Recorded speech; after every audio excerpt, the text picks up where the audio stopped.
Hare Krishna.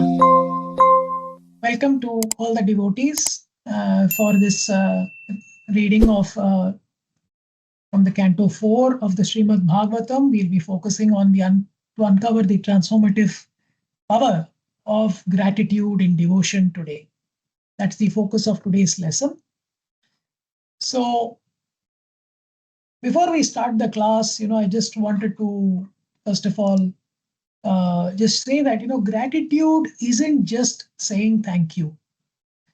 It is a profound recognition of the divine grace. And today we will be exploring a series of important episodes. So basically there are a few stories or pastimes in Canto 4, which we will touch upon, where gratitude is a central theme. This would include the interactions between Daksha and Lord Śiva, Dhruva Mahārāja, expressing his gratitude towards the Lord as well as to his mother Sunīti, King Pṛthu's gratefulness towards the Four Kumāras, and then the Pracetas' gratitude towards Lord Śiva.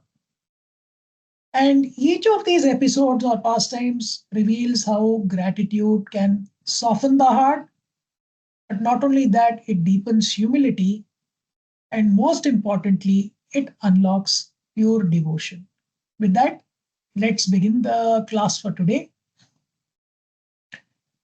Om Ajnanatimmirandasya Jnananjana Shalakaya Chakshurum Unmilitam Yena Tasmai Shri Gurave Namaha Namo Vishnu Padaya Krishna Preshtaya Bhutale Srimate Bhakti Vedanta Swamin Iti Namine Namaste Saraswate Deve Gauravani Pracharine Nirvishesha Shunyavadi Paschatya Deshatarine Vanchakalpatarubhyascha Kripa Sindhubhya eva cha Patitanam Pavanebhyo Vaishnavebhyo Namo Namah.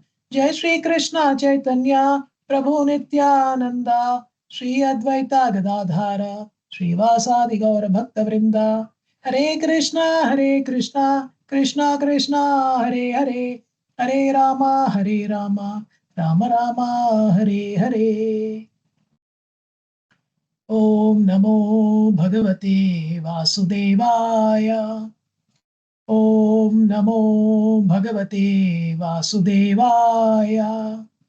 Om Namo Bhagavate Vasudevaya.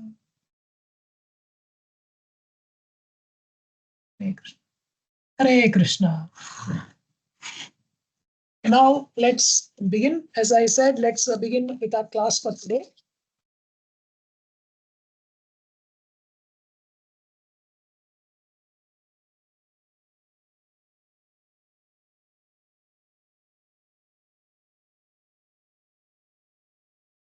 So first, let's start with, what is gratitude? And hopefully by the end of all these four narratives, you will see how all these narratives could potentially apply to your daily spiritual life. But as I said, let's first begin by defining gratitude through the lens of Shastra. So, in the Śrīmad-Bhāgavatam, we learn that gratitude is one of the prime qualities of Brahmanas and Vaishnavas. And those who uphold the spiritual culture. So a grateful devotee always understands that at every moment, opportunity, all the resources in that possession of that devotee is being supplied by the Supreme God, by the Supreme Personality of Godhead. And in verse 44 of chapter 21 of Canto 4 says, Gunayanam Shila Dhanam Kritagnyam. Just whoever acquires the Brahmanical qualifications, whose only wealth is good behavior, who is grateful. And similarly, Lord Chaitanya, we see that in the Chaitanya Charitamrita, the Madhya Leela also, a key principle is emphasized, reminding us that our eternal identity or Swarupa is to serve Krishna. Jivera Swarupa, Aya Krishnera Nitya Dasa. This is from the Chaitanya Charitamrita, Madhya Leela 20.108. This emphasizes that servitorship is also anchored in gratitude, recognizing our absolute dependence on the Lord's mercy. Without gratitude, service becomes quite mechanical. I hope you will agree with that. When we acknowledge every breath, meal, or challenge as Krishna's mercy, we awaken our Nityadasa nature. That's gratitude in action. To take a very simple example that we can associate with in our daily lives is that, you can go out and eat in a restaurant, right? And you can go back and eat your home cooked food, which is cooked by your mother. I will ask you a question. Which one do you prefer, or which one actually tastes a lot more better? And without doubt, everybody, I'm sure, will put up their hand and say it is the home cooked food which is cooked by the mother, because it has a secret ingredient of love. But why is that love coming in that cooking? Because the mother enjoys that service that she is doing for her family and her children. Without that love, without that gratitude that, yes, I want to do, the mothers are very eager to serve their children. When you go back from college after spending months in the hostel, you go back, your mother is looking forward to serve you, right? They're eager to serve you. That's the eagerness. That's the gratitude that is there. And without that, of course, that food would have tasted very, very mechanical, like in any other restaurant. So this is a great example of gratitude in action. So now let's move into our first story that we'll discuss in a little bit more of detail today. So today we'll look at Daksha's gratitude towards Lord Shiva. So Daksha was holding a grand sacrifice, a yajna. And Lord Shiva was, of course, at that time absorbed. He was absorbed in meditating on the super soul. So because Shiva was already offering respect internally to the Supreme Lord in everyone's heart, he did not stand or greet Daksha outwardly. However, Daksha, when he saw this behavior of Shiva, he became overcome with pride, and still seeing Lord Shiva as merely his son-in-law, took offense and insulted him in the assembly. So this, of course, it led to a fierce conflict between Daksha and Shiva, and ultimately, Daksha's followers and Shiva's followers, and ultimately Lord Shiva punished Daksha, and his head was beheaded, and then it was replaced due to the mercy of Lord Shiva with that of another creature, another animal. But later Daksha realized his grave offense, and he recognized Lord Shiva's mercy through all this. And he said, in 4.7.15, he says, I was going down to hell because of my disobedience to you, but you took compassion upon me and saved me by awarding punishment. So clearly over here we see how punishment is being recognized as mercy. In the purport to this verse, Srilaprabhupada says, sometimes a father punishes his child. So do we. All the grahasthas who have children over here, we have incidences at home wherein sometimes we have to be strict with that child. And we know that at that moment it is not pleasing to that child. But there's a hope and there's a reality also that when the child grows up and comes to his senses, he understands that father's punishment was not actually punishment, but mercy.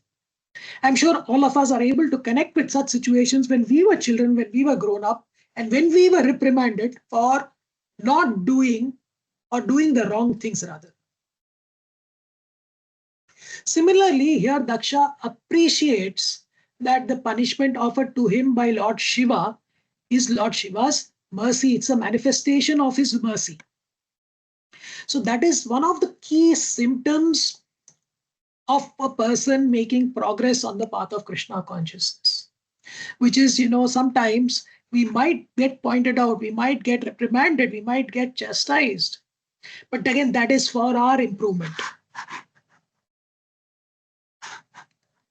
So, so what does this mean for us devotees? Srila Prabhupada says, it is said that a devotee in Krishna consciousness never takes any miserable condition of life to be condemnation by the Supreme Personality of Godhead.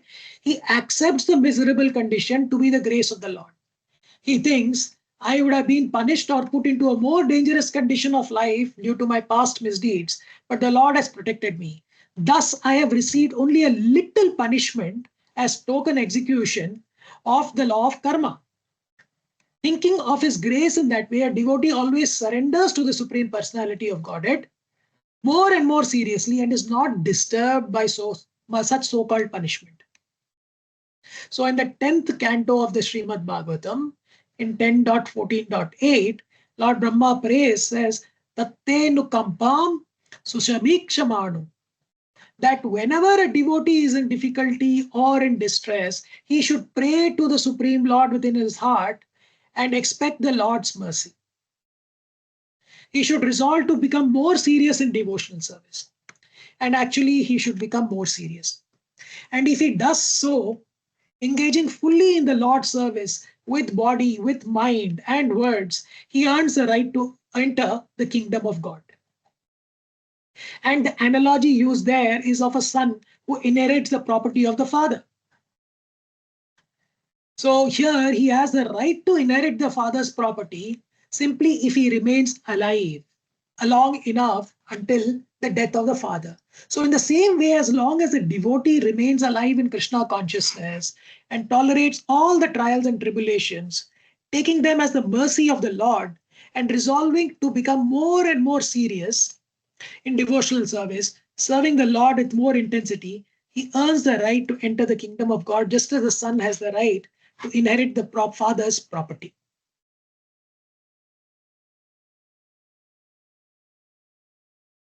So let's take a look at Srila Prabhupada's own life. And we see that in his own life, Srila Prabhupada had several material setbacks. Despite promising beginnings in his business, we know that, his business ventures failed. Every venture that he went into seemed to fail. Only later did he realize that Krishna was granting him a special mercy, making him detached from material pursuits, so he could fully dedicate himself to spreading Krishna consciousness. So such tests from the Lord are all part of the larger plan, part of his larger plan rather, to prepare us for that ultimate exam which is going to come to us for every one of us at the time of our death. So our constant choice is whether to cling on to Maya or illusion or turn to Krishna. Prabhujis and Matajis, please keep in mind, there are only two choices. Either we cling on to Krishna, otherwise Maya is going to capture us. And please keep in mind that each challenge or setback can be an opportunity to further deepen our devotion and rely solely on the Lord. If we preserve accepting both pleasant and painful experiences as his mercy, we become more qualified to remember Krishna at the life's final moment and ultimately return to him. So, Daksha's realization serves as a reminder for all of us, even if we become covered by pride or the bodily concept of life, Krishna and his devotees never abandon us. Okay, so we can call it, tough love, if you may, but is meant for our cleansing and upliftment. Our role here is to see each situation, especially all the difficulties that are arising, as a chance to grow and come closer to pure devotional service. When we do that, we inherit the greatest treasure, eternal service to the Supreme Lord. So with that, let's move to the next story now, which is of Dhruva Mahārāja.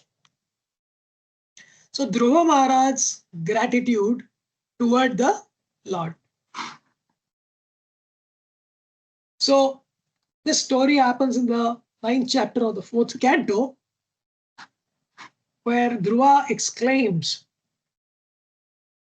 he says, when after he sees the Lord, he says, "My Lord, O Supreme Lord, you are the supreme personified form of all benediction. To ignorant devotees like me, you are causelessly merciful maintainer, just like a cow who takes care of the newly born calf by supplying milk and giving it protection from attack." So here Dhruva is openly acknowledging that the Lord as Purushartha Murti, that is the ultimate goal of life, and compares himself to a helpless calf sustained by the Lord's abundant mercy. And we must keep in mind that Dhruva's starting point was material.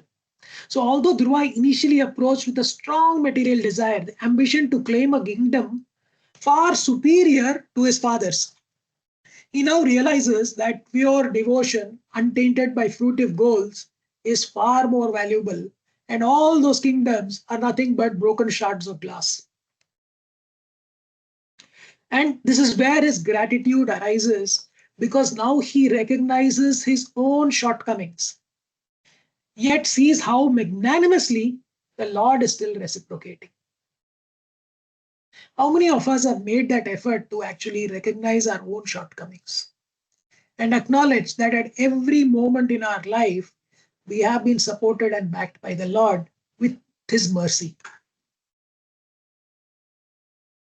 So, from the purport, of course, we learn that pure devotional service is called ahetuki bhakti, which is unmotivated and uninterrupted. So Dhruva's approach was adulterated in the beginning, yet the Lord graciously granted him a higher taste of the spiritual realization. But why did he do that? So in Bhagavad Gita 2.44, Krishna says, "Bhogaishwarya prasaktanam taya paharita chetasam vyavasayatmika buddhi samadhau na vidhiyate." In the minds of those who are too attached to sense enjoyment and material opulence, and who are bewildered by such things, the resolute determination for devotional service to the Supreme Lord does not take place. But in this case, we see that this example demonstrates something else. So Dhruva's example demonstrates that even if our devotion starts with material motives, Krishna can purify our heart over time, so long as we sincerely stay on that path. Though the Supreme Personality of Godhead addresses Dhruva's heartfelt concern, the Lord says, "I know what is in your heart. I shall favor you with its fulfillment. May there be all good fortune for you." In this exchange, God is encouraging Dhruva not to be anxious about having had mixed desires. Again, why? Because despite Dhruva's youthful material aspiration, his devotion was so deeply sincere that he would not be derailed obtaining great opulences. So in other words, Krishna protects and purifies a truly sincere devotee regardless of initial imperfections. And Srila Prabhupada says, the purport, he says, generally the Lord does not award a pure devotee material opulence, even though he may desire it. But Dhruva Mahārāja's case was different. The Lord knew that he was such a great devotee that in spite of having material opulence, he would never be deviated from the love of God. So this example, it illustrates that a highly qualified devotee can have the facility of material enjoyment and at the same time execute the love of God. And in this case, it was a very special case or exception for Dhruva Mahārāja. So this pastime also beautifully illustrates that the Lord's mercy is causeless. He is like a loving mother cow, as I had said earlier, supplying all the milk or the facilities we need both materially and spiritually, while also safeguarding us from harm. So Dhruva was overwhelmed with gratitude and recognizes that such blessings are infinitely more precious than any kingdom he once sought. In the Bhagavad Gita, Krishna says in 10.10, he says, "Tesham satata yuktanam bhajatam priti purvakam dadami buddhi yogatam yena mam upayantite." To those who are constantly devoted to serving me with love, I give them the understanding by which they can come to me. So Dhruva Mahārāja's journey reminds us that Krishna sees our sincerity above all else. If we remain genuine in our desire to serve him, he will both fulfill our needs and guide us towards higher devotional goals. From Dhruva's example, we can learn to start where we are, nurture our devotion, and trust that the Lord will elevate us beyond our limited aspirations. Now we'll move to the third story or pastime we have to discuss today, which is Dhruva's gratitude towards Mother Suniti. So in this story, basically, Dhruva's mother, Suniti, first guided him towards worship of the Supreme Lord. So she was effectively Dhruva's Shiksha Guru, teaching him the path to approach the Lord. And as Dhruva prepared, at the end of the pastime, he prepares to ascend Vaikuntha, he remembered his mother, expressing concern. So when Dhruva was boarding the Vaikuntha plane and going, he remembered his mother and he said, how shall I go alone to Vaikuntha planet and leave behind my poor mother? This was in 4.12.32. So this kind of gratitude touches on a key theme, that never forget those who light our way spiritually. We should never ever forget them. So Dhruva's story shows that a disciple can sometimes surpass even the one who first pointed the way. In this case, Suniti directed Dhruva, right, and was a Shiksha Guru, but Dhruva ended up being a much more evolved and senior Vaishnava from that hierarchical perspective. So his story shows that a disciple can sometimes also surpass even the one who first pointed the way. So he realized the Supreme Lord in full, whereas his mother, though not on the same level, she still remains worthy of the greatest respect because she directed him to seek out Krishna. So despite Dhruva's advanced realization, he never lost sight of his mother's invaluable guidance. This is a powerful lesson for us that no matter how spiritually strong we become, we should not forget those who initially helped us on the path. We also see how Dhruva didn't worry about Narada Muni's well-being also in this pastime, right? So Narada, after all, is an eternally liberated associate of the Lord. And Dhruva knew his real duty was to help his mother, who needed his concern and prayers. In the same way, we must remain grateful to anyone who assists our spiritual progress, whether they give us initiation as a Diksha Guru, ongoing counsel as a Siksha Guru, or simply also gives us a kind word of encouragement. Each of them helps us remain steady on the path of devotional service. In spiritual life, we focus on our primary spiritual master often. But we shouldn't neglect the so many other devotees who guide us in many countless ways, which sometimes we are oblivious to. They do this sometimes they instruct us, sometimes by chastising us when we are astray. All of this support is essential for our journey back home, back to God. And please keep this in mind, Prabhujis and Matajis. We'll take another interaction between Chaitanya Prabhu and King Prataprudra. This interaction also teaches us about humility and mercy. So initially, Chaitanya Mahaprabhu refused to meet Prataprudra, who was a worldly king. But Prataprudra had sincere devotion, and he expressed this by sweeping the road before the Ratha cart during the Rath Yatra, and he started humbly massaging the Lord's feet. And this melted Chaitanya Mahaprabhu's heart. So when the king, he renounced his regal attire and served as a simple devotee, the Lord Chaitanya was completely overwhelmed and he embraced him and showered him with his blessings. So this reminds us that Krishna or his incarnation, Lord Chaitanya for that matter, is never swayed by external status. He cares only about our sincerity and our willingness to serve. Ultimately, the Lord is most grateful and a reciprocative master. Please remember that. Any small effort we make to serve Krishna is noted and appreciated. Our role is to stay humble, that's all. respect those who help us through that journey, even if we grow beyond them in certain ways, and we should dedicate our lives to spreading Krishna consciousness wherever we go. In this way, we will be moving closer towards our spiritual goal while uplifting all the others on the way. So because of Dhruva's deep devotion, the Lord arranged that his mother will also achieve Vaikuntha.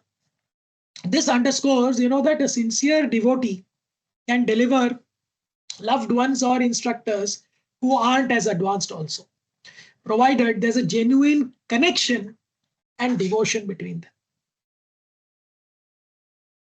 Now we move to our second last story we are going to be discussing today, that is King Pṛthu's gratitude towards the four Kumāras. So Pṛthu Mahārāja had the rare opportunity to receive the four Kumāras, who are exalted sages, and they were rarely ever accomplished mystic yogis. And he was overwhelmed by their presence. And Pṛthu expresses how he must have performed unknown pious deeds to receive such mercy. This he says in 4.22.7. So Srila Prabhupada says, when something uncommon happens in one's progressive spiritual life, it should be understood to be incurred by Ajnana Sukriti, or pious activities beyond one's knowledge. To see personally the Supreme Personality of Godhead or his pure devotees is not an ordinary incident. Somebody like the four Kumāras. When such things happen, they should be understood to be caused by previous pious activity. Also, in the Bhagavad-gita 7.28, Krishna says, Yesham tvantagatam papam jananam punyakarmanam te dvandva moh nirmukta bhajante mam dridha vrita. Persons who have acted piously in previous lives and in this life, and whose sinful actions are completely eradicated, are freed from the dualities of delusion and they engage themselves in my service with determination. So, continuing with the earlier purport, which is, Srila Prabhupada says that one who is completely freed from all the resultant actions of sinful activities and who is absorbed only in pious activities can engage in devotional service. So although Maharaj Pṛthu's life was full of pious activity, he was wondering how his audience with the Kumāras happened. He could not imagine what kind of pious activities he had performed. So this is a sign of humility on the part of King Pṛthu, whose life was full of pious activities, of course, that even Lord Vishnu came to see him and predicted that the Kumāras would also come. That shows the humility of Maharaj Pṛthu, who feels he is actually unworthy of this. And this he declares later in 4.22.47. He declares it impossible to repay the saintly persons who gave spiritual knowledge, comparing any attempt at repayment to offering mere palmfuls of water. This is genuine humility when we realize the magnitude of the spiritual mercy. We can only present our heartful gratitude and attempt to share the knowledge forward. It's impossible otherwise to repay our spiritual master. So Srila Prabhupada in his purport says, knowledge of Krishna is such a great gift that it is impossible to repay the benefactor. Therefore, Pṛthu Maharaj requested the Kumāras to be satisfied by their own benevolent activities in delivering souls from the clutches of Maya. The king saw that there was no other way to satisfy them for their exalted activities. The word Vinodapatram can be divided into two words, Vina and Udapatram, or can be understood as one word, Vinodapatram, which means joker. A joker's activities simply arouse laughter. And a person who tries to repay the spiritual master or teacher of the transcendental message of Krishna becomes a laughing stock, just like a joker, because it is not possible to repay such a debt. So true gratitude is shown by accepting and then sharing the spiritual wisdom. You can never repay your spiritual master. Now we move to our last pastime that we discussed today, which is the Pracetas gratitude towards the Lord. So the story of the Pracetas offers a beautiful example of gratitude and unity in devotional service. So the Pracetas were sent by their father, that was King Prachinabarni, to perform austerities. So the 10 brothers go into the forest to please the Supreme Lord. But before beginning the tapasya, they had the rare fortune of meeting the greatest Vaishnava, that is Lord Shiva. And out of compassion, Lord Shiva guided them and taught them the Rudra Gita. Powerful players that are glorifying the Supreme Lord, and one that would help them fix their minds on the Supreme Personality of Godhead. So this instruction becomes the foundation of their spiritual success. And the Pracetas did not take this gift lightly. They sincerely chanted the mantra first of all and engaged in the austerity together with unity of purpose and deep faith in the words of Lord Shiva. And their unity in devotional service greatly pleased the Lord. In Śrīmad-Bhāgavatam 4.30.8, the Supreme Lord personally appears and blesses them, saying, I am very much pleased by the friendly relationships among you. All of you are engaged in one occupation, devotional service. Because of your mutual friendship, I wish you all good fortune. Please ask me for any benediction you desire. Now, this verse shows that the Lord is especially pleased when devotees work together with one heart and one goal. So to serve him, that is. So real unity is not based on external agreements, but it is based on shared dedication to Krishna. Even when there are differences of opinion, if the intention is to serve the Lord, the disagreement itself becomes spiritual. So Srila Prabhupada explains that in this material world, unity is rare, even in organizations like the United Nations. He says, because everyone has different self-interests. But in devotional life, unity comes naturally when we align with the interest of Krishna. And the Pracetas, despite being individual souls, acted as one on their determination to please the Lord. And their gratitude to Lord Shiva and their cooperation with each other earned them direct darshan of the Lord and his blessings. So in verse 38, 4.30.38, they declare, Vayam tu sakshat bhagavan bhavasya priyasya sakyo shana sangamena sudush chikshit saya bhavasya mrityor bhikshat tamam twadya gatim gata sma. By virtue of a moment's association with the Lord Shiva, we were able to take shelter at your lotus feet. So this highlights the power of that association with Lord Shiva. That real benedictions involve moving closer to Krishna's shelter, transcending all superficial material gains. And that's why the Pracetas express their deep gratitude to Lord Shiva. Now, because Lord Shiva points them to the ultimate goal. So we too must learn to be grateful to all of those who are helping us spiritually. That is the key message over here. Whether it is our Diksha Guru or our Siksha Guru or even devotees who simply spoke a kind word to us about Krishna, or as seen in this case you take the example of the hunter Mrigari. He was transformed by Narada Muni's mercy. And that is the impact of a devotee's guidance. It can be life-changing. So let us remember the spirit of the Pracetas, that they were grateful, united, and humble, and strive to build the same atmosphere wherever we practice devotional service.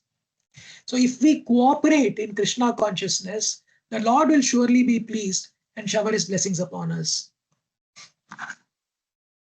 So to conclude, what are the practical takeaways for us from this particular stories, right? So all these, they are all grand narratives that we have heard actually basically in a lot more detail. You can read them, but we can apply them in our everyday lives.